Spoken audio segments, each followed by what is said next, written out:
আসসালামু আলাইকুম। এফএমইডি টেক চ্যানেলের পক্ষ থেকে আপনাদের জানাই আন্তরিক শুভেচ্ছা ও অভিনন্দন। আমরা প্রত্যেকেই কিন্তু প্রতিদিনই কিছু না কিছু গুগলে গিয়ে সার্চ করি এবং সেই সার্চগুলো কিন্তু গুগলের যে হিস্টোরি আছে সেখানে কিন্তু থেকে যায়।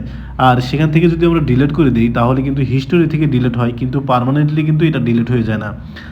যার কারণে আমাদের কিন্তু অনেক বিপদে পড়তে হয়।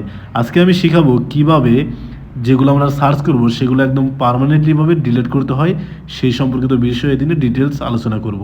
প্রথমেই আমাদের ফোনের যে গুগল আছে সেই গুগলের কিন্তু সার্চ বারে যেতে হবে। সেই সার্চ বারে গিয়ে আমাদের লিখতে হবে গুগল অ্যাক্টিভিটি।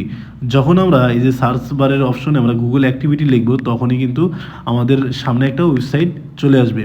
সেই ওয়েবসাইটে যদি আমরা ক্লিক করি তাহলে কিন্তু আমরা যা যা সার্চ করেছি সব কিছুই কিন্তু এই গুগল অ্যাক্টিভিটিতে শো করবে।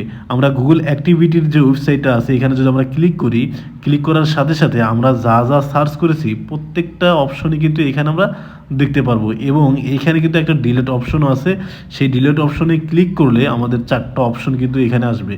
তার আগে আপনি যা যা সার্চ করেছেন আপনার গুগল ব্রাউজারে সেটা একটু দেখে নিতে পারেন যে আপনি কোন কোন বিষয়াদিগুলো সার্চ করেছেন।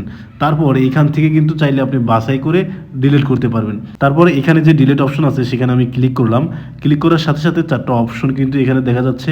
একটা হলো লাস্ট আওয়ার, অর্থাৎ গত 1 ঘন্টায় আমি কী কী সার্চ করেছি সেটা ডিলিট করতে চাচ্ছি কিনা। তারপর লাস্ট ডে, অর্থাৎ গত একদিনে আমি কী কী সার্চ করেছি সেটা ডিলিট করতে চাচ্ছি কিনা। তারপর হচ্ছে অল টাইম, অর্থাৎ আপনি এ যাবৎ কী কী সার্চ করেছেন সবগুলোই ডিলিট করতে চাচ্ছেন কিনা সেটা এই অল টাইম দ্বারা বোঝানো হচ্ছে। আর কাস্টম রেঞ্জ দ্বারা বোঝানো হচ্ছে আপনি একটা নির্দিষ্ট টাইম থেকে নির্দিষ্ট টাইম পর্যন্ত যা যা সার্চ করেছেন সেটা ডিলিট হবে কিনা সেটা নির্দেশ করে। সে যাই হোক, আমি অল টাইমে ক্লিক করব।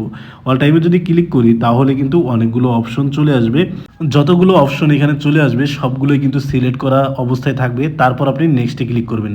নেক্সটে যদি ক্লিক করি তাহলে ডিলেট যে অপশন সেটা কিন্তু চলে আসবে।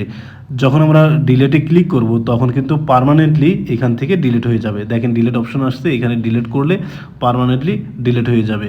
প্রতিদিন গুগলে আপনারা যা যা সার্চ করেন আপনারা কিন্তু এইভাবে একদম ওই সার্চ অপশনগুলো পার্মানেন্টলিভাবে ডিলিট করতে পারবেন। ধন্যবাদ।